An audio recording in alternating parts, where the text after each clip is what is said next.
Imagine this. You are Marguerite, a 17-year-old woman standing in a narrow stone alley in 14th century Paris. The rough wooden sign above your head creaks in the wind, bearing the image of a red lantern that marks this place as officially sanctioned by the church. Your hands tremble as you adjust the yellow hood that marks you as different from respectable women, a badge of shame that could mean death if you're caught without it outside these designated streets. Through the thin walls, you can hear the sounds of violence from the next room. Another woman's muffled cries, the thud of fists against flesh, the scraping of furniture being overturned. You've learned not to intervene. The last girl who tried to help a neighbor ended up floating in the Seine 3 days later.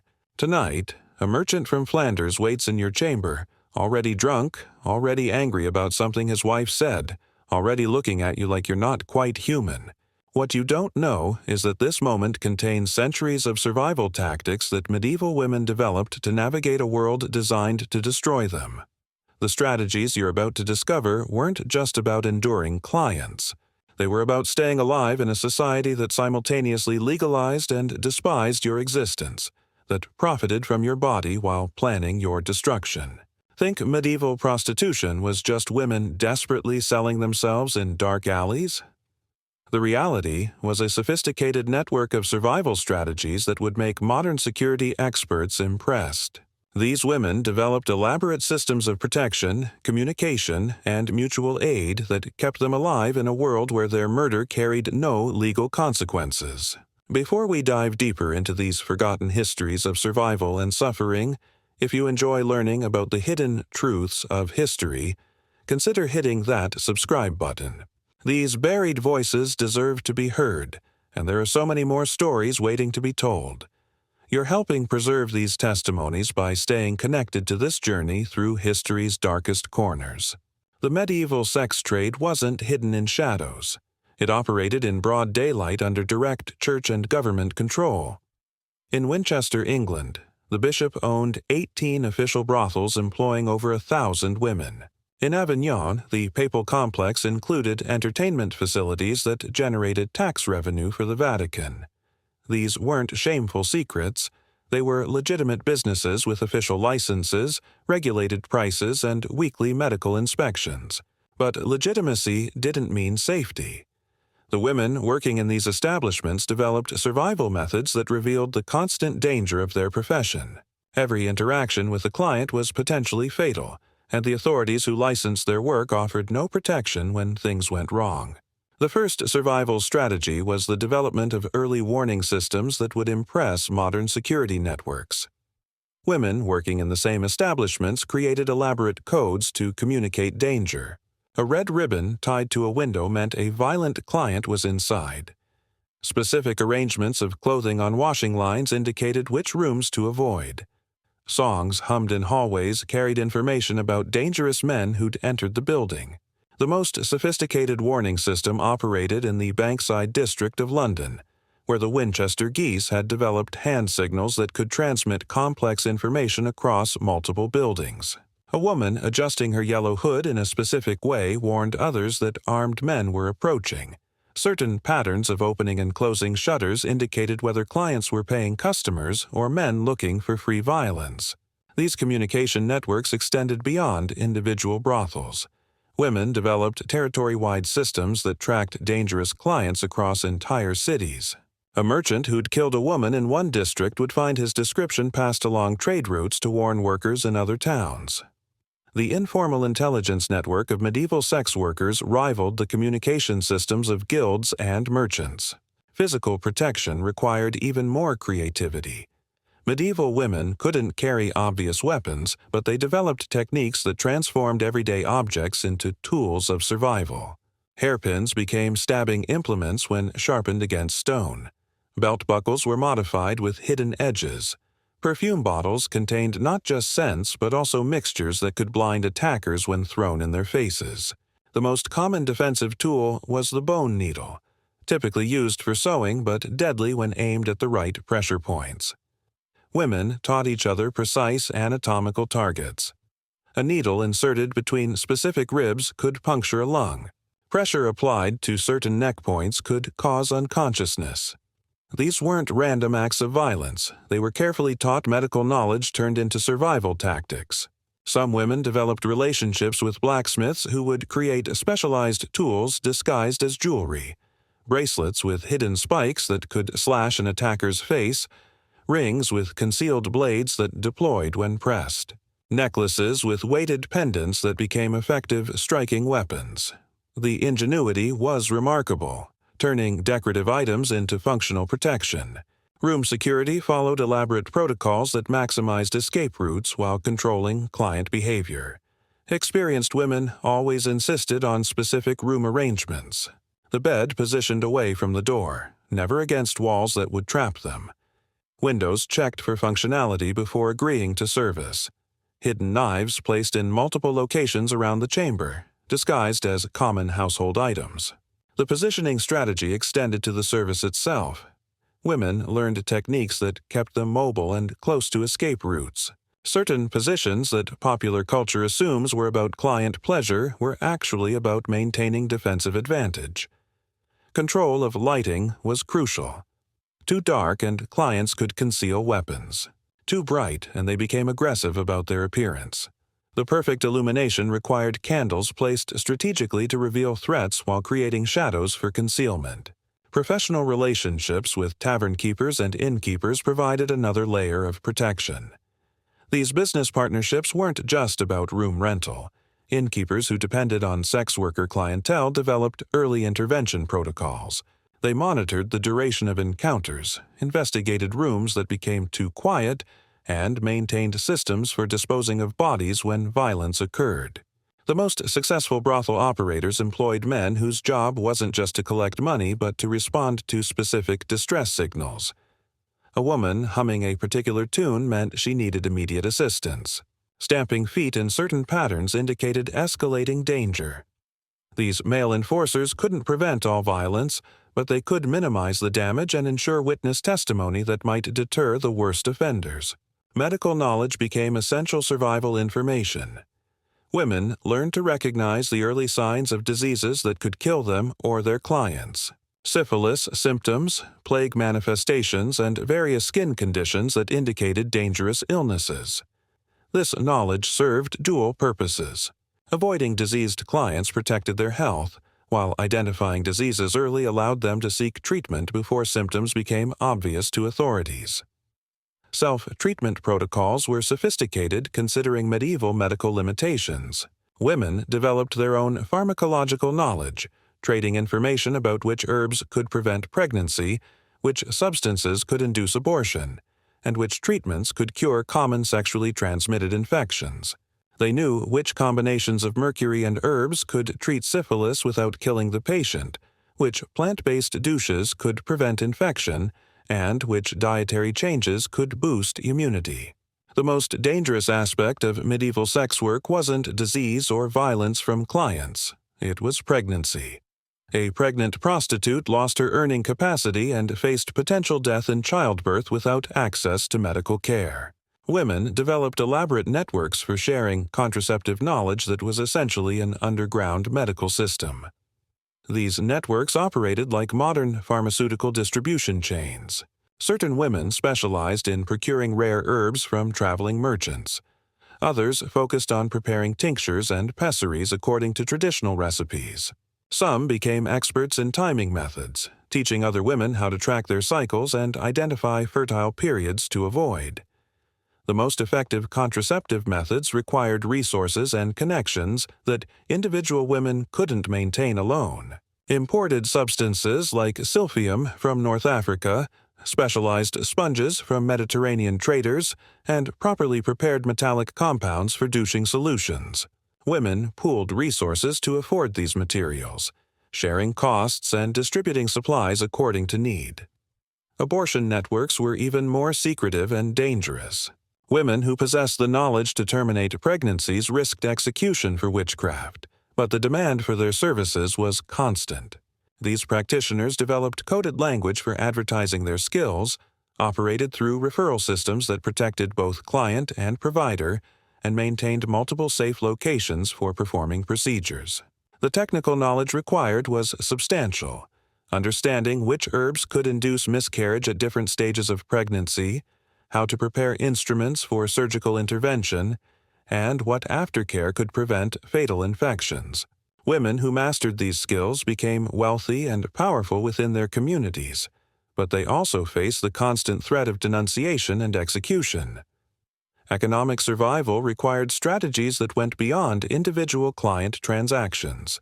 Successful medieval sex workers operated like modern entrepreneurs, developing multiple income streams and building client relationships that provided financial security. The most skilled women cultivated long-term arrangements with wealthy patrons who provided regular income in exchange for exclusive access. These arrangements weren't simply about sexual services. Wealthy merchants and nobles valued discretion, companionship, and access to information that sex workers could provide. Women who could read and write became valuable for maintaining correspondence. Those who spoke multiple languages served as interpreters for foreign clients. Some developed expertise in specific areas like astrology or herbal medicine that added value to their services. The information economy was particularly lucrative. Sex workers heard secrets that merchants would pay handsomely to learn. Which noble was planning to default on debts, which merchant's wife was having an affair that could be used for blackmail, which political alliances were forming or dissolving. Women who could gather and sell this intelligence built networks that extended far beyond their immediate profession. Client management required sophisticated psychological techniques that modern therapists would recognize. Dealing with men who viewed them as subhuman required women to develop strategies for maintaining dignity while ensuring payment and survival. The most successful practitioners learned to read client moods and adjust their approach accordingly. Managing violent clients without triggering escalation required particular skill. Techniques for redirecting aggression, methods for appearing submissive while maintaining defensive awareness, and strategies for ending encounters quickly when danger signs appeared. Women shared knowledge about which types of flattery worked with which personality types, how to convince dangerous men that they were special and deserving of gentle treatment. The economic psychology was equally important. Getting clients to pay full prices when they held all the legal power required careful manipulation. Women learned to create artificial scarcity, making themselves seem more valuable by appearing in demand. They developed payment systems that required money up front, created loyalty incentives for regular customers, and built reputations that allowed them to charge premium prices. Aging presented unique challenges in a profession that valued youth and physical attractiveness. Women who survived past their prime earning years needed transition strategies that would provide income when their bodies could no longer command high prices. The most successful developed entrepreneurial skills that allowed them to operate their own establishments, managing younger women and taking percentages of their earnings. Some specialized in training newcomers, teaching survival skills in exchange for protection money. Others focused on serving older clientele who valued experience over youth. The most enterprising developed entirely different businesses, using their accumulated wealth to buy property, open taverns, or enter legitimate trades where their business skills could generate legal income. The social support networks that developed among medieval sex workers were remarkably sophisticated. These weren't just friendships formed through shared hardship. They were intentional mutual aid societies that provided financial assistance, medical care, legal support, and protection from violence. Women contributed to common funds that could bail members out of jail, pay for medical treatment, or support those too old or injured to work. These networks operated their own justice systems when legal authorities offered no protection. Women who cheated others faced social ostracism and loss of community support. Those who endangered others through reckless behavior or collaboration with authorities were punished through economic boycotts and sometimes physical retaliation. The most powerful networks developed political influence that extended into legitimate society. Wealthy madams who controlled multiple establishments could influence local elections, provide information to law enforcement in exchange for protection, and develop relationships with church officials that offered some legal security. These women became power brokers who could protect their communities through strategic alliances with authorities. Religious survival required navigating the massive contradiction between church condemnation and church ownership of the sex trade. Women needed to maintain access to sacraments and religious comfort while working in a profession that officially condemned them to eternal damnation. Many developed relationships with sympathetic clergy who provided confession and communion despite church doctrine. Some found protection through religious devotion that seemed to contradict their profession, contributing to church-building funds, participating in religious processions when permitted, and maintaining private devotional practices that provided psychological comfort. The most successful learned to use religious language and imagery to market their services, appealing to clients who found spiritual transgression exciting. The development of patron saints for sex workers created informal religious networks that provided community and protection. St. Mary Magdalene became the primary intercessor, with women contributing to special shrines and participating in religious festivals that celebrated redemption and forgiveness. These religious activities provided social connections outside their profession and created opportunities for developing relationships with respectable women who might later provide assistance. Legal survival meant understanding exactly what protections existed and how to access them when needed. Medieval sex workers had virtually no legal rights, but they learned to exploit the few protections available. Knowing which local officials could be bribed, which legal procedures could delay prosecution, and which jurisdictional loopholes could provide temporary safety. The most important legal knowledge concerned the distinction between licensed and unlicensed practice. Women working in official establishments had some protection against arbitrary arrest, while those operating independently faced constant harassment. Understanding these distinctions and maintaining proper documentation could mean the difference between legal prosecution and official protection. Some women developed relationships with lawyers who would represent them in exchange for information or services. These legal advocates could navigate complex jurisdictional disputes, challenge procedural violations, and occasionally secure acquittals on technical grounds. The legal system was corrupt, but corruption could work in favor of those who understood how to exploit it. Geographic mobility provided crucial escape options when local situations became too dangerous. Women developed networks that extended across trade routes, allowing them to relocate quickly when facing prosecution, violence, or economic collapse. These migration patterns followed commercial networks, with women moving between cities based on seasonal demand and local economic conditions. The most successful maintained contacts in multiple cities, ensuring they had places to stay and work wherever they traveled. Some specialized in serving traveling merchants, moving along trade routes and providing services to men who valued familiar faces in foreign cities. This mobility provided both economic opportunities and security against local persecution. International networks allowed women to cross national boundaries when needed. The common profession created connections that transcended political divisions, with women in different countries sharing information about opportunities and dangers. Some built careers around serving diplomatic missions, moving between courts and developing expertise in international affairs that made them valuable to political networks. Retirement and old age required planning that began early in their careers. Women who survived the profession needed strategies for transitioning to legitimate occupations or securing financial support when they could no longer work.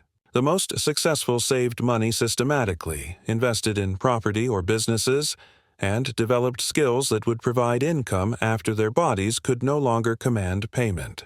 Some established charitable institutions that served other women in the profession, creating legacies that provided both social redemption and continued income. Others used their accumulated wealth to enter legitimate marriages, buying respectability through strategic alliances with men who needed financial backing for business ventures. The most fortunate found religious redemption through relationships with reformist movements that offered genuine spiritual transformation. These women sometimes became advocates for others in the profession, using their experience and connections to create support systems that helped other women escape or survive. But perhaps the most sophisticated survival strategy was the creation of alternative identities that allowed women to operate in legitimate society while maintaining their profession. Successful sex workers often developed elaborate personas that gave them access to respectable social circles, commercial networks, and political connections that provided protection and opportunities. These dual identities required careful management of information, appearance, and behavior. Women learned to speak differently depending on their audience, dress according to social expectations, and maintain separate social networks that never intersected. Some became skilled actresses, creating entirely fictional backgrounds that allowed them to move between worlds. The psychological toll of maintaining these multiple identities was enormous. Living constantly in fear of exposure, managing relationships based on deception, and navigating the contradictions between their public and private selves required extraordinary mental resilience. Many women developed what modern psychologists would recognize as dissociative disorders, creating mental compartments that allowed them to function in incompatible social contexts. The intelligence networks that sex workers created rivaled those of governments and merchant guilds. Women who served political figures, wealthy merchants, and church officials had access to information that was incredibly valuable to various interested parties. Learning to gather, evaluate, and sell this intelligence provided additional income and protection from those who valued their services as informants. The most skilled intelligence operatives developed techniques for extracting information without arousing suspicion, methods for verifying accuracy, and systems for delivering intelligence safely to paying customers. Some became so valuable as information sources that they gained protection from powerful figures who depended on their reports for political and commercial decision-making. These intelligence operations required sophisticated understanding of political relationships, commercial networks, and social hierarchies.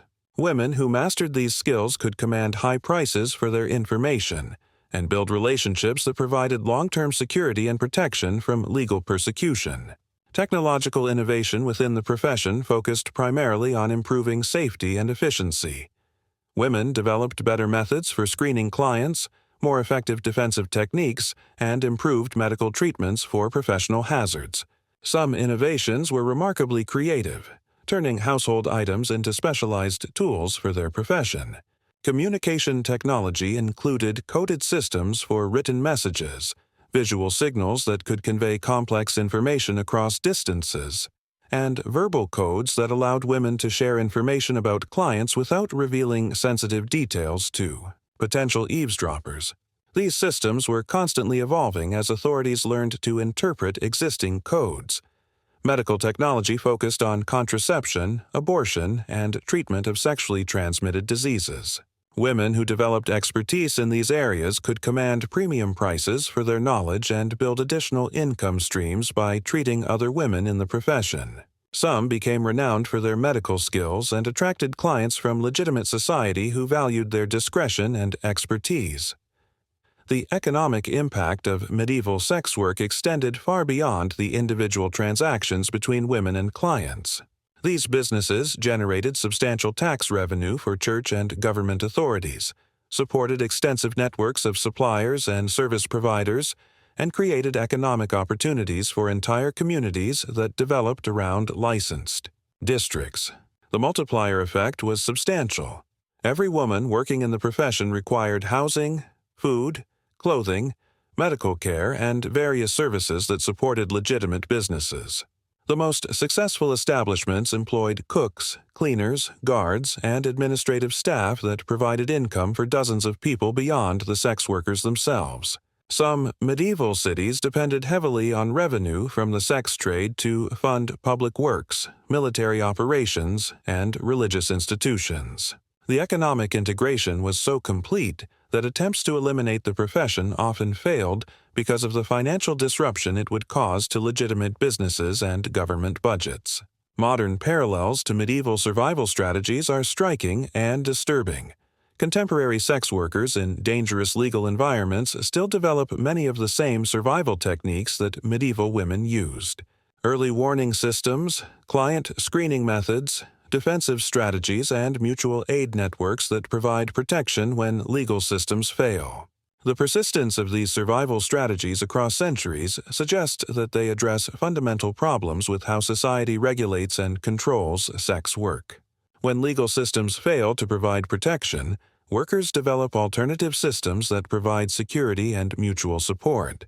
When authorities simultaneously profit from and persecute the profession, workers create underground networks that operate outside official oversight. Understanding these historical patterns provides insight into contemporary debates about sex work policy, worker safety, and the effectiveness of prohibition versus regulation. The medieval experience suggests that attempts to eliminate sex work through legal persecution primarily succeed in making it more dangerous for workers while creating opportunities for corruption and exploitation by authorities. The women who developed these survival strategies were not victims waiting for rescue. They were entrepreneurs, innovators, and community organizers who created sophisticated systems for protecting themselves and others in impossible circumstances. Their strategies required intelligence, courage, and cooperation that challenged every stereotype about their profession. These survival techniques reveal remarkable human adaptability in the face of systematic oppression. Women who were denied legal protection, social respectability, and economic alternatives created their own systems of security and mutual support. Their innovations in communication, defense, medicine, and economic organization rival those of any legitimate profession. The psychological resilience required to maintain these survival strategies while enduring constant danger, social condemnation, and physical abuse represents an extraordinary example of human strength under impossible circumstances. These women's stories deserve recognition not just as historical curiosities, but as examples of human ingenuity and cooperation in the face of systematic dehumanization. However, survival came at an enormous cost. The constant vigilance required to navigate dangerous clients, corrupt authorities, and hostile communities created psychological trauma that often lasted lifetimes. Many women who survived the profession bore physical and emotional scars that affected their ability to form relationships and integrate into legitimate society. The mortality rates among medieval sex workers were devastating. Violence from clients, complications from illegal medical procedures, diseases without effective treatment, and suicide among women who couldn't escape the profession created death rates that would be considered genocidal in modern contexts. For every woman who successfully employed these survival strategies, many others died trying.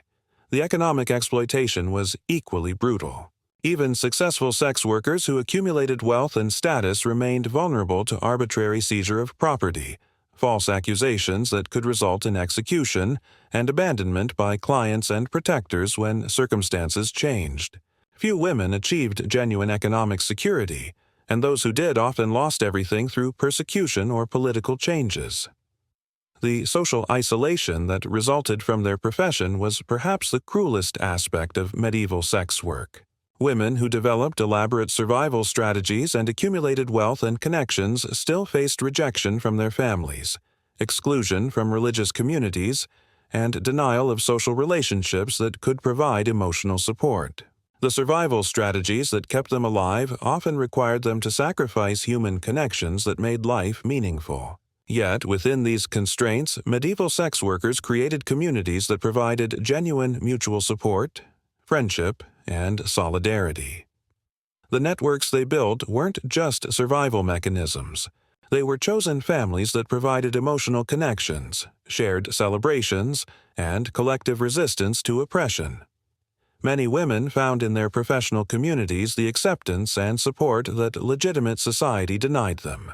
The legacy of these survival strategies extends far beyond their immediate historical context. The techniques that medieval sex workers developed for protecting themselves, organizing communities, and creating economic opportunities influenced later social movements and reform efforts. Their innovations in mutual aid, information sharing, and collective action provided models that other marginalized groups would adopt and refine. Modern labor organizing owes significant debts to survival strategies first developed by medieval sex workers.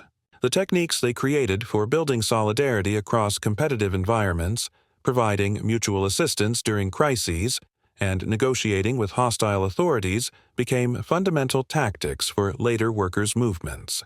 Their innovations in creating alternative economic networks and social support systems influenced the development of cooperative movements and community organizing.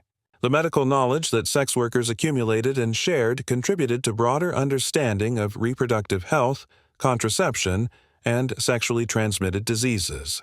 Women who developed expertise in these areas often shared their knowledge with other women outside the profession, contributing to folk medical traditions that preserved important health information through centuries when formal medical education was restricted to men. Understanding these historical survival strategies provides crucial context for contemporary discussions about sex worker rights and safety. The patterns that emerge from medieval experience suggest that prohibition-based approaches consistently fail to eliminate sex work while dramatically increasing dangers for workers. The survival strategies that developed under medieval persecution closely parallel those used by contemporary sex workers in criminalized environments. The most effective historical strategies relied on community organization, mutual aid, and alternative systems of protection when legal systems failed. These patterns suggest that contemporary policy approaches focused on worker safety and community support are more likely to succeed than those based on criminalization and punishment. The medieval experience demonstrates that sex workers consistently develop sophisticated survival strategies when given the opportunity to organize and cooperate. The intelligence and resilience displayed by medieval sex workers challenges contemporary stereotypes about the profession and its practitioners. These women weren't passive victims of circumstance or agents of moral corruption. They were active participants in complex economic and social systems who developed innovative responses to systematic oppression and created communities of mutual support that sustained them through impossible circumstances. Their survival strategies represent a remarkable example of human adaptation and resistance. Faced with legal systems that denied them protection, religious institutions that condemned them while profiting from their work, and social structures that simultaneously depended on and despised their services, they created alternative networks that provided security, economic opportunity, and human connection. The sophistication of these survival strategies reveals the intelligence and creativity that women applied to protecting themselves and others in their profession. Far from the helpless victims that historical narratives often portray, medieval sex workers were entrepreneurs, medical practitioners, intelligence operatives, and community organizers who created complex systems of mutual aid and protection. These women's stories remind us that survival under oppression requires not just individual courage, but collective action and mutual support. The networks they created weren't just about protecting themselves. They were about creating communities that could provide dignity, safety, and opportunity for women who were denied these things by legitimate society. As we return to Marguerite in her stone chamber, listening to violence through thin walls while preparing to face her own dangerous client, we can understand her fear not just as personal terror, but as part of a larger system of survival that connected her to women across medieval Europe. The strategies she would use to survive this night were developed over centuries by women who faced similar dangers and created solutions that protected not just themselves, but entire communities of women navigating impossible circumstances. The yellow hood that marked her as different also connected her to networks of mutual aid and protection that provided resources no legitimate institution would offer. The knowledge she carried about reading clients, defending herself, and accessing medical care represented generations of accumulated wisdom passed down through communities of women who refused to accept victimization as their only option. In her trembling hands and careful positioning near the door, we see not just individual fear, but the practical application of survival strategies that turned knowledge into protection, isolation into community, and victimization into resistance. These women's legacy reminds us that even under the most oppressive circumstances, human beings will create systems of mutual aid and protection that affirm dignity and provide hope for survival and even transformation. The survival strategies of medieval sex workers represent one of history's most remarkable examples of community organization under extreme oppression. Their innovations in protection, communication, economic cooperation, and mutual aid created models that continue to influence social movements and community organizing efforts today. Their courage and intelligence deserve recognition not just as historical curiosities, but as examples of human resilience that continue to inspire those working for justice and dignity in impossible circumstances. These voices from history remind us why understanding the past matters. If this exploration into the shadows of human experience has opened your eyes to hidden truths, subscribe to continue this journey together. There are countless more stories buried in history's archives, waiting for someone willing to listen. Click that subscribe button to ensure these forgotten testimonies reach others who seek to understand the full spectrum of human experience and the remarkable ways that people create hope and community, even in the darkest circumstances.